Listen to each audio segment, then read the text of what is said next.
네, 여러분 반갑습니다. 10월 3일 주일 동덕 학생부 청년부 예배를 시작하도록 하겠습니다. 어느덧 선선한 아침 가을과 마주하고 있는데 함께 찬양의 가사를 보면서 우리의 고백으로 찬양을 드리도록 하겠습니다. 하나님 제겐 참 두려운 게 많습니다. 잘 모르는 것도 너무 많습니다.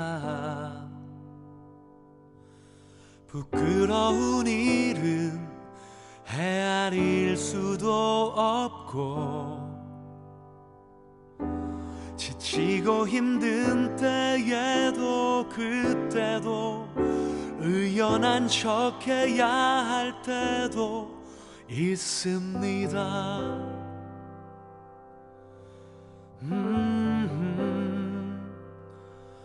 그래도 하나님 아버지, 하나님을 아버지라 부를 수 있어서 난 참 좋습니다. 오 나의 하나님 아버지, 하나님을 아버지라 부를 수 있어서 난 참 다행입니다. 오 나의 하나님 아버지, 하나님을 아버지라 부를 수 있어서 난 참 좋습니다.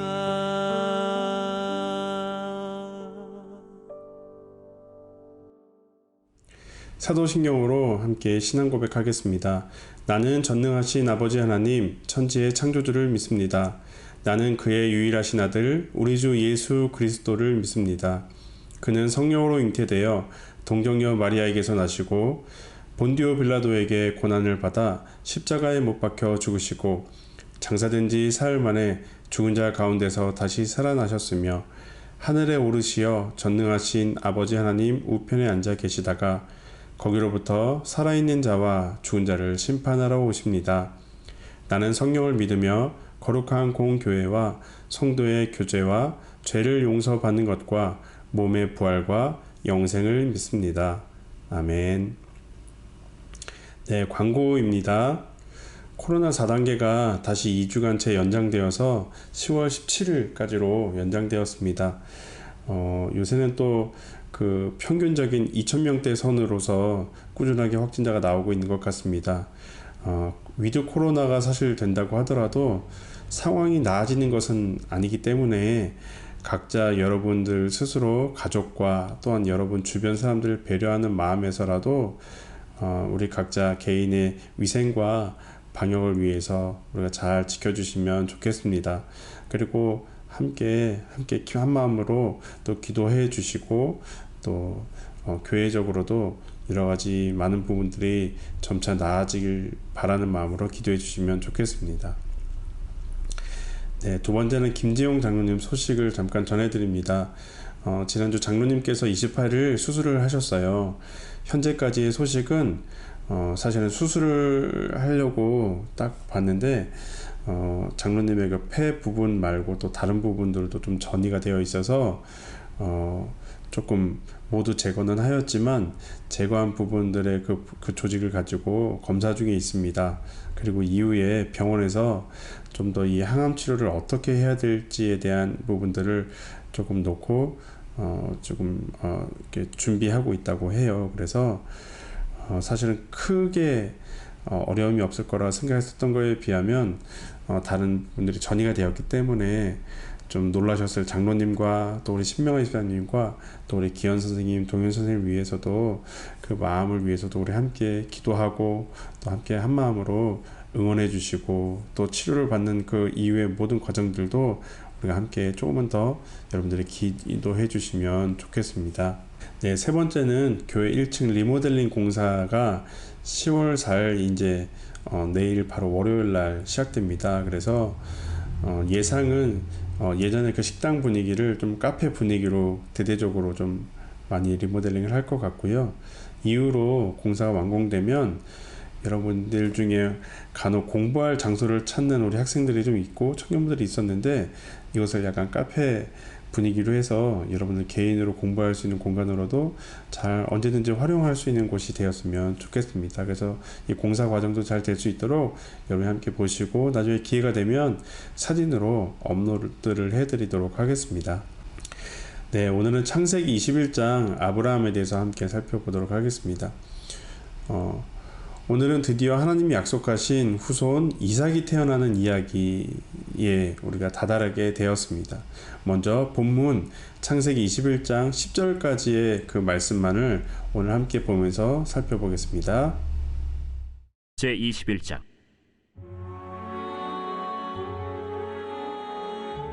여호와께서 말씀하신 대로 사라를 돌보셨고, 여호와께서 말씀하신 대로 사라에게 행하셨으므로 사라가 임신하고 하나님이 말씀하신 시기가 되어 노년의 아브라함에게 아들을 낳으니, 아브라함이 그에게 태어난 아들 곧 사라가 자기에게 낳은 아들을 이름하여 이삭이라 하였고, 그 아들 이삭이 난 지 8일 만에 그가 하나님이 명령하신 대로 할례를 행하였더라.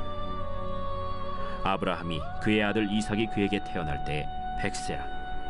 사라가 이르되, 하나님이 나를 웃게 하시니 듣는 자가 다 나와 함께 웃으리로다. 사라가 자식들을 젖먹이겠다고 누가 아브라함에게 말하였으리요마는 아브라함의 노경에 내가 아들을 낳았도다. 아이가 자라매 젖을 떼고 이삭이 젖을 떼는 날에 아브라함이 큰 잔치를 베풀었더라. 창세기 21장에 드디어 하나님이 약속하신 후손 이삭이 태어나게 되었습니다. 사실 이 이삭의 이야기는 창세기 12장으로부터 하나님이 아브라함을 부르시고 약속하신 그 약속이 100세가 되어서 이루어지게 되는 모습을 우리가 함께 계속 보고 있습니다. 오늘은 하나님의 약속이 이루어진 그 이삭이 태어나는 모습, 그리고 그 하나님이 약속하신 약속의 후손에 관한 이야기에 대해서 함께 살펴보도록 하겠습니다. 우리가 여러 차례 이 표를 보았지만 우리는 이미 아브라함의 삶의 여정을 계속해서 보고 있었습니다. 또한 그 속에 하나님의 약속을 우리가 계속적으로 살펴보았었습니다. 하나님은 아브라함을 부르시고는 창세기 12장에 큰 민족을 이루고 복을 주고 아브라함의 이름을 창대하게 하실 것이라는 약속을 해주셨습니다. 그러나 당시 아브라함의 나이 75세와 그 아내 사레는 이미 임신을 하지 못해 자식이 없는 몸이었다라고 앞서서 먼저 성경은 우리 가운데 말해주고 있었습니다. 이때 하나님은 아브라함에게 아브라함의 후손에 대해 약속을 하셨던 것입니다. 아브라함의 여정과 사건을 따라갈 때마다 하나님의 약속을 항상 말씀해 주셨습니다. 그리고 그 약속의 주는 항상 자손에 대한 이야기를 말씀해 주셨습니다. 아브라함은 분명 아내가 아이를 낳을 수 없는 몸임을 잘 알았기에 자신의 방법과 생각을 항상 가지고 있었습니다. 그럼에도 하나님은 아브라함의 자손에 대한 약속을 한결같이 말씀해 주었습니다.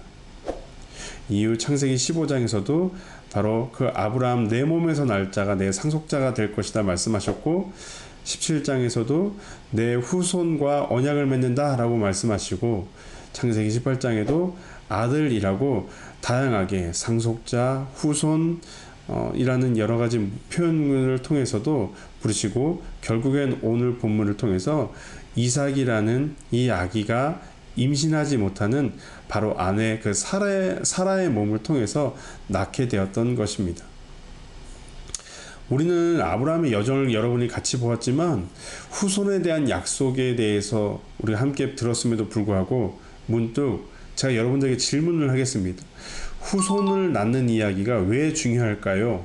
라고 이런 질문을 여러분 앞에 내었을 때 왜 후손이 낳는 이야기가 이렇게 중요한 거지? 계속 등장하는 거지? 선뜻 그 질문 앞에 무슨 말을 해야 할지 잘 모르겠다는 사람들이 있다면 오늘 이야기를 잘 들어보시길 바랍니다. 오늘 창세기 21장의 이삭 출생의 이야기는 아주 오래전 우리가 살펴보았던 에덴 동산으로부터 거슬러 올라가게 됩니다. 창세기 3장의 선악과 사건 후 하나님은 뱀에게 뱀의 후손과 여자의 후손이 원수가 될 것인데 바로 그 뱀의 후손과 여자의 후손에서 여자의 후손이 뱀의 머리를 상하게 될 것이라는 말씀을 우리 가운데 해 주셨습니다. 아브라함의 여정 속에서 약속하신 그 후손에 대한 이야기는 바로 사실은 창세기 3장에 주어진 여자의 후손이라는 그 약속으로부터 시작되었던 것을 여러분이 함께 기억하시면 좋겠습니다. 그래서 창세기 3장 15절을 원시복음이라고 말합니다. 여기서 원시복음이란 하나님께서 창조를 시작으로 구약의 역사, 구약 성경 전체 안에 예수님을 통해 구원하실 것이라는 이미 그 하나님의 구원 계획이 구약에서부터 예언되고 있음을 설명해 주고 있는 부분의 첫 시작을 원시복음이라고 합니다. 그리고 그 여자의 후손이 어떻게 우리에게 주어지게 되는지의 모습을 담고 있는 것이 바로 아브라함과 사라의 여정 속에서 우리가 살펴보았던 하나님의 약속과 그 하나님의 약속의 자손 이삭의 출생의 모습을 통해서 우리 안에 아주 부분적으로 보여주고 있는 모습입니다. 그리고 이유를 살펴보겠지만 아브라함과 사라뿐만 아니라 이후의 모습 속에서 바로 이 창세기 3장 15절에서 말하는 뱀의 머리를 상하게 할 여자의 후손의 이야기에 관해서 계속해서 보여주고 있습니다. 때문에 우리가 이유로도 살펴볼 예정이지만 여러분 맨 위에 창세기 11장을 보면 우리가 그동안 익히 잘 알고 있는 것처럼 아브라함과 사라뿐만 아니라 이후 창세기 25장과 창세기 29장에 이삭과 야곱의 삶에 나타나는 그들의 아내 바로 리브가와 라헬 역시 지금 공통점이 있지 않나요? 사라처럼 임신을 하지 못하는 문제를 동일하게 가지고 있었습니다. 여러분, 굳이 하나님이 선택하신 하나님의 백성에게 굳이 이런 임신하지 못하는 어려움이 주어졌어야 했을까요? 우리가 믿는 그 하나님이 어떠한 분인데요. 애초에 아이 잘 낳는 아내를 구해주시던가 임신을 하지 못하는 여자였지만 임신을 할 수 있는 몸으로 깨끗하게 치유를 해주시면 되지 굳이 이렇게 임신하지 못하는 몸으로 자녀를 낳지 못해서 마음고생을 시키실 이유가 있었을까요? 우리가 앞서 보았던 사라의 모습을 통해서 우리는 힌트를 얻을 수 있습니다. 사라는 임신을 하지 못해 자식이 없었는데 여러 번에 걸쳐서 하나님이 말씀하셨지만 또 창세기 18장을 통해서 하나님이 직접 아브라함에게 나타나셔서 이렇게 말씀하셨습니다. 여호와께서 능하지 못한 일이 있겠느냐? 기한이 이를 때에 내가 내게로 돌아오리니 사라에게 아들이 있으리라. 사라는 임신을 하지 못해 자식이 없었는데 이제는 나이가 많아 생리가 끊어졌어서 생물학적인 임신이 불가능한 상태였습니다. 이때 하나님께서 아브라함에게 말씀하셨죠. 바로 여호와께서 능하지 못한 일이 있느냐라고 되물으십니다. 그리고 그 기한이 이를 때에 내가 분명히 말한 너의 아내 사라에게서 아들이 있을 것이다 라고 말씀해 주신 것입니다. 다시 말해 하나님은 사레와 아브라함의 어떠함에 따라 약속을 지키거나 약속을 취소하는 것이 아니라 하나님의 하신 그 약속을 불가능한 상태 같아 보이는 그런 상황일지라도 하나님의 그 전능하신 전능으로 인해 하나님이 하신 약속을 반드시 이루신다는 것을 보여주시는 것입니다. 때문에 오늘 본문의 성구를 통해서도 정확하게 말해주고 있습니다. 오늘 본문 1절을 함께 살펴보면 여호와께서 말씀하신 대로 사라를 돌보셨고 여호와께서 말씀하신 대로 사라에게 행하셨으므로 사라가 임신하고 하나님의 말씀하신 시기가 되어 노년이 아브라함에게 아들을 낳으니 하나님이 말씀하신 대로 또한 하나님이 말씀하신 대로 또한 하나님이 말씀하신 시기가 되어서 그 사라를 돌보시고 그 사라를 임신하시고 그 사라에게 약속된 바로 약속의 자손 이삭을 우리에게 주었던 것입니다. 아브라함의 여정 속에서 하나님은 한결같이 하나님의 약속 말씀을 통해 내 후손, 내 자손, 내 몸에서 나서 날짜 사라에게서 아들을 낳을 것이다 하고 사실은 한결같이 말씀하셨습니다.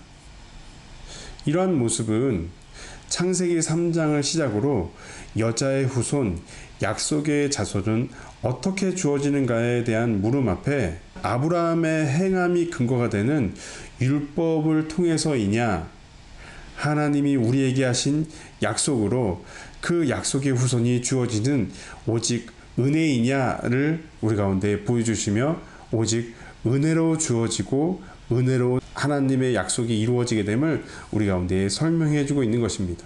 그래서 오늘 임신할 수 없는 사라의 몸에서 정말 이삭이 태어나는 사건 앞에 아브라함이 그 마지막 때에, 그 노년의 때에도 하나님의 약속을 믿지 못하고 사라를 누이라고 속이고 자신의 목숨을 지키기 위해 하나님의 약속을 외면하는 모습을 굳이 창세기 20장에 우리 가운데 보여주고 있는 것입니다. 바로 이 모습을 통해서 아브라함이 그것들을 끝까지 믿지 못하고 외면할지라도 하나님은 우리에게 은혜를 보여주시는 분이시구나를 보여주시는 것입니다. 때문에 바울은 창세기 15장에 하나님과 아브라함의 대화 속에서 하나님이 아브라함에게 약속하신 것은 단지 이삭이라는 한 사람, 아브라함에게 보여주시는 그냥 어떤 몇 명의 후손들의 이야기가 아니라 하나님이 약속하신 그 약속의 후손, 여자의 후손이신 예수 그리스도를 아브라함에게 약속하셨던 것이구나, 그 예수 그리스도를 가리키고 있었던 것이구나를 깨닫고 바로 갈라디아서 교회에게 편지를 쓰는 내용이 오늘 갈라디아서 3장 16절입니다. 제가 읽겠습니다. 이 약속들은 아브라함과 그 자손들에게 말씀하신 것인데 여럿을 가리켜 그 자손들이라 하지 아니하시고 오직 한 사람을 가리켜 내 자손이라 하셨으니 곧 그리스도라. 여러분, 성경은 단지 아브라함의 삶에 어떤 노부부의 불임이었던 부부에게 귀한 아들을 100세에 낳았구나를 통해서 단지 그 아브라함의 삶 앞에 초점만을 가지고 이야기하지 것이 아닙니다. 만약 그렇다면 여러분, 전도사인 저는 이미 저희 집에는 애가 넷입니다. 저희 아내는 절대 불임이 아닌 것 같습니다. 그렇다면 이 아브라함과 사라의 삶의 여정은 사실은 전도사님의 삶의 모습에 별로 해당되지 않습니다. 또 어떤 지체들의 성경의 이야기 속에서 수백 년 전에 있었던 어떤 전쟁 이야기를 그냥 그대로만 받아들이고 그 속에서의 어떤 표면적인 의미로만 받아들인다면 2021년을 살아가는 여러분들에게 이러한 전쟁에 있는 소용돌이 속에서 있는 모습들은 나보다는 오늘 팔레스타인이나 지금 어떤 민족의 분쟁이 있는 어떤 사람들에게만 주어지는 이야기가 바로 이스라엘 구약의 어떤 모습일 수 있겠습니다. 맞습니다. 그래서 성경은 여러 사건의 어떤 다양한 모습 가운데에 다양한 여러 가지 의미가 많은 것 같지만 이 화면의 그림처럼 그 조각을 맞추면 사실은 그 여러 가지 사건들이 아니라 어떤 하나의 단순한 하나의 그림 조각을 우리 가운데 말해주고 있다는 것을 성경은 우리에게 보여준다 이야기했습니다. 바로 예수님이 우리에게 오셨다 라는 그것이 수많은 66개의 퍼즐 조각이 하나로 모였을 때 우리 가운데 보여주고 있는 하나의 그림을 말해주고 있는 것입니다. 그 예수님이 그 예수님의 구원으로 우리가 은혜를 입었다라는 하나의 그림만을 이야기하는 것이 바로 성경이 우리에게 말하는 바라는 사실입니다. 여러분, 다시금 설명드립니다. 성경은 나의 어떤 발전을 위한 자기계발서도 아니고 어떤 인문학 서적이 아닙니다. 내가 조금은 더 나아지는 삶을 위해서 이 책을 우리에게 주어진 것이 아니라 아브라함 너의 어떠함으로 인해서 나의 약속을 이루는데 보태는 것이 아니라 하나님의 전능을 통해서 생명을 낳을 수 없었던 내 아내를 통해서 약속의 후손이 이렇게 주어지는구나를 깨달아 예수님의 주어지는 그 은혜를 믿음으로 말미암아 우리에게 구원이 선물로 은혜로 주어지는 것이구나를 깨닫게 하는 것, 바로 성경이 그것을 우리에게 말해주고 있습니다. 그 예수님을 우리가 성경 전체를 통해서 잘 배우고 바르게 믿고 또 정리해가는 우리 저와 학생부, 동독 청년부가 되기를 바랍니다. 함께 기도하겠습니다. 하나님 감사합니다. 오늘도 아브라함의 여정을 통해 다시금 돌아보면서 아브라함이 얼마나 연약하고 아브라함이 하나님을 향한 믿음이 없었던 자임을 고백하고, 그럼에도 불구하고 하나님이 아브라함의 삶 안에서 이루시는 하나님의 은혜로 주어지는 그 약속의 성취, 그 구원을 우리가 또한 보게 되었습니다. 그래서 오늘 저에게도 또한 위로가 되고 감사가 되고 다시금 하나님을 바라볼 수 있는 힘이 주어짐을 고백합니다. 우리 안에 날마다 우리의 삶이 나아지고 변화되는 삶이 아니라 날마다 우리는 할 수 없음을 더욱더 고백하고, 그런 모습 앞에 우리의 삶이 머뭇거리고 주춤하게 되지만, 그럼에도 불구하고 하나님이 스스로 하나님의 백성들에게 하신 약속을 스스로 이루어 가시고 완성하심으로 인해 주어지는 하나님의 온전한 구원이 은혜로 주어진다는 사실들을 우리가 깨달아 알아가는 시간 되게 하여 주시고, 우리가 그 예수님을 믿는 믿음이 하나님의 은혜임을 고백합니다 라는 그 고백임을 우리가 잘 깨닫고 정리해가는 시간을 될 수 있도록 인도하여 주옵소서. 하나님, 우리가 함께하는 우리 장로님 수술 이후 또 우리의 생각보다 또 여러가지 상황들을, 또 많은 항암의 문제들을 또 앞두고 있습니다. 우리 장로님과 장로님 또 가정, 우리 신명원 집사님과 우리 동현 선생님과 기현 선생님의 마음을 항상 살펴주시고, 그 마음 안에 또 모든 치료의 과정들을 우리가 보다 더 힘내고 서로 응원하고 기도하면서 함께 지지하고 또 이 시간들을 잘 이겨낼 수 있도록 인도하여 주시고, 우리 함께하는 역시 우리 청년부라는 이름 안에 부장님을 위해서 더욱더 우리 한 마음으로 기도하고, 하나님 우리 안에 간절함을 두고 기도하며 나아가는 우리 작은 교회로서의 모습을 통해서 우리의 서로의 연약함과 허물을 위해서 함께 아파하고 또 하나님 앞에 간절한 마음으로 기도하는 우리의 한몸됨을 확인하는 시간 되게 인도하여 주옵소서. 하나님 이후 공사의 시간들도 잘, 공사 일정대로 잘 활용될 수 있도록 인도해 주시고, 이 코로나 상황들 안에서 우리가 때론 보다 더 개인적으로, 개인주의로 더욱더 나만을 생각하기에 여력이 없는 상황일 수도 있지만, 더욱더 이때마다 우리의 서로를 확인하고 우리가 예수님을 머리로 우리가 한 몸 된 한 몸과 지체임을 기억하며 나가는 시간이 될 수 있도록 인도하여 주옵소서. 감사드리며 예수님의 이름으로 기도하였습니다. 아멘. 함께 주기도문으로 마치도록 하겠습니다. 하늘에 계신 우리 아버지, 아버지의 이름을 거룩하게 하시며 아버지의 나라가 오게 하시며 아버지의 뜻이 하늘에서와 같이 땅에서도 이루어지게 하소서. 오늘 우리에게 일용할 양식을 주시고 우리가 우리에게 잘못한 사람을 용서하여 준 것 같이 우리들을 용서해 주시고 우리를 시험에 빠지지 않게 하시고 악에서 구하소서. 나라와 권능과 영광이 영원히 아버지의 것입니다. 아멘.